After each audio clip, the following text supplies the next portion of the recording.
fa emame oba kwasi asewa eye complainant bremai ena ofri ebaye na yewura Kwame Richard ono so ewo Afrancho ono any allegedly accused person court or day in court. Marco me pacho me mo akwa abai ye na mama oba pampacho akese kakra mai wai kasa kese kakra na yetiefo na te wai me pacho yes ofri bremai na baye me pacho eye boko de pacho e boko so nya boko sa okwa sorry me pacho ai abampa fa bible ne ma no say wa obeba ha say no man fact obeso bible na koran no so bodua mu na wanka no kola e kire ne na ode wa ha say no entro na doso mame fa we say kita na kandi machi peja kosoro me akosua sewa amaba sompa nkomoso amaba sompa kuma me de tire kronkron hye bose ne mbe kanyina no ya me be kanyina eye do kretro do kontomponim ti erade boame court order Marco Pacho de be na ha wa wo se enhye danye boko senti wadwane abeto asompa nkomofoi me pacho me kasa yemu ne me nyina de ha me a me de ba ne se me ne ablante bi afa ne Richard Kwame Richard ena etraye ena me ni hia nam ena ni send be mu no emu nse bebelebe akwa ode me fa so eni mu ya ode me fa so me de ha me wo fa me ho fa me ba ade na o de wo to tietia wa ya se ana se de ha na no makomode me pacho there be no on moment enya me enti ha na ya na odo fam me bi ni sen ono ode me fam ni se anwo kire ene kom afeda akora no kora no no mfi no fa ne nya hwe onim no kora ne maame mo ena gi ni sen no eso no mu gi so mu se onye onhwe ne ba eno mu gi so nto gi so mu no na afede kora okogina ba bia ansam bi obeka bia atantan kasanko anana waka kire me ti me ya me se enye hwe ti na me adoma me wuwie no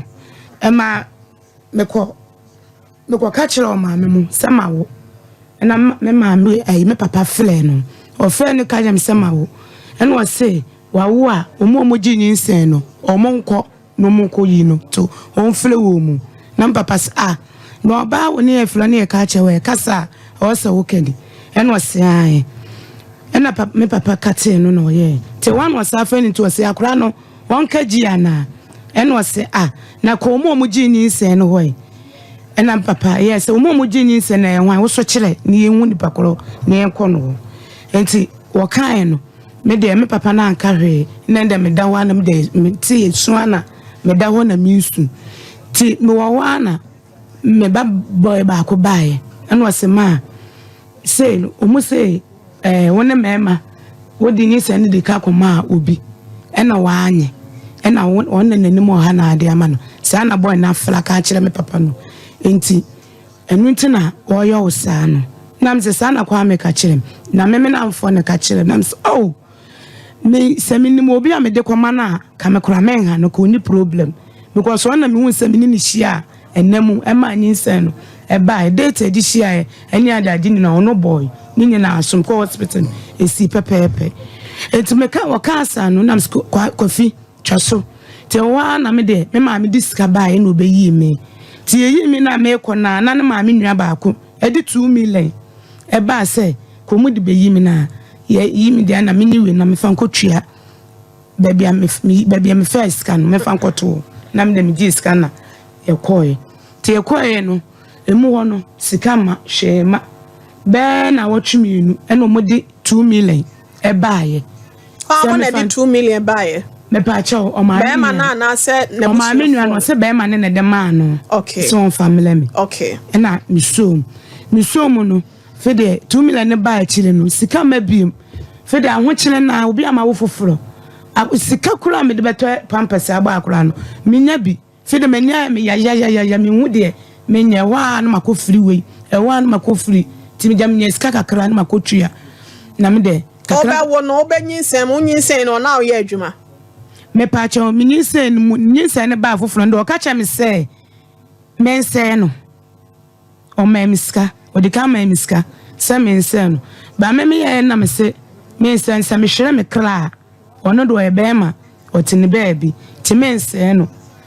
ena me ko ma me nwan no ti me kwa na menim se blema na no ofiri e che na me hu se ofiri blema na me ko na busuafo ma me ko to no na da me ni mienu entokwa wo blema kroduani ena me ne no ye de bom ena wo mo patapata ya na obi a wonyem no na ne blema ndi bom me ba sa ma me pa chen wo kan bia no ayaya ka sanko ana obeka chira me ti so obi a 7 asa me nya nipa ena obefa me do obeka bia na nkrofo so ka bi chira me na asa me de ya ena yesa na wo ye adwuma me pa chan wonyem ne nyina me pa cho me nyem na de achire no me nyem no na me ye adwuma but ache na me fo baaye no na asa me nine me won me nine problem bi ntino me nyem ye ne bae ti na me nya adwuma okay na me nya adwuma okay eti mu antokwanto no ma me mu e baaye o mu be so ma eye enti eno afiro nti owo ye de na de beto diaper kola boba na ye de ama me ti na me korebu ana sister bi wo me ko free na ma ye me ato na me dantimi ye ska na me de akwa no ti me ye afeda ho kire ne do so na me ko ma me nua no se de kwa me ye me no ahwe ya me de ne befa baabi and because kwase ebu no pese obu me ayaya de na wo ye kire me no kwase ebu eji se kwa me ebu me kwase ade a na me de ne befa baabi ame ye nyina ye gina baabi kwa me ka chem se baabi a me de ne befa bia no ye fele na obeba na me si yo mate ti mu hon me kwa na nkrofo se me fa ne mfa baabi mfa na me so ebi anipa obesesa do gina ma na wo gina me onfie me onya me hwe ahwo kire na afede ahwo kire na me wom ene yaya de na wode ye me ne no a ena me wom ti wo na ne maame enua na ho a no akofa 1 million no wode amam se kwa me se 1 million so ebi abosome mienu 1 million no wode aba me pa cho wo ye wodani me pa chan Sofia me pa chan me pa che kwa me Richard me pa chan no na minim sa na ye different me pa chan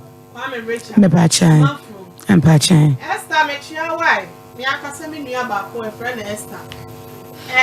na ben me sa grandpa ne minister bi jama na so ati se ofre be ma no ntimi amfana ye nim se do madwuma esiti enti amusua wada roma ye mpese ye be pentem obu antem ye nchia ya so nti asem wona se no enti wasem nyina ne se onhwe akwala no me pa chan me ba na me pese o hwe no okay o ba bi da wa han dan amamo me pa che da bi enti wo pe ba bi a wode ne ti beto na wa hwe akwada no so akura no amma me eno ana me pa che mbeso akwala no kola bo table no so se eye kwa koma to yem nyame ya adomu adase na obesa aba ha ye ne ye bekọ ho se ye frɛ no wanfa kɔ be hu kwan ye befa so a ye beduru ne ho na ye bekọ ho ne na akwa akodi nkomo na adekodi enti ama na basa no wa kire ye mu nti da se ne obeba ha se no me nduru ho na nyame ya adomu ama ye nya ne pomasi bre wan na wo ho atimi atɔ wan sofo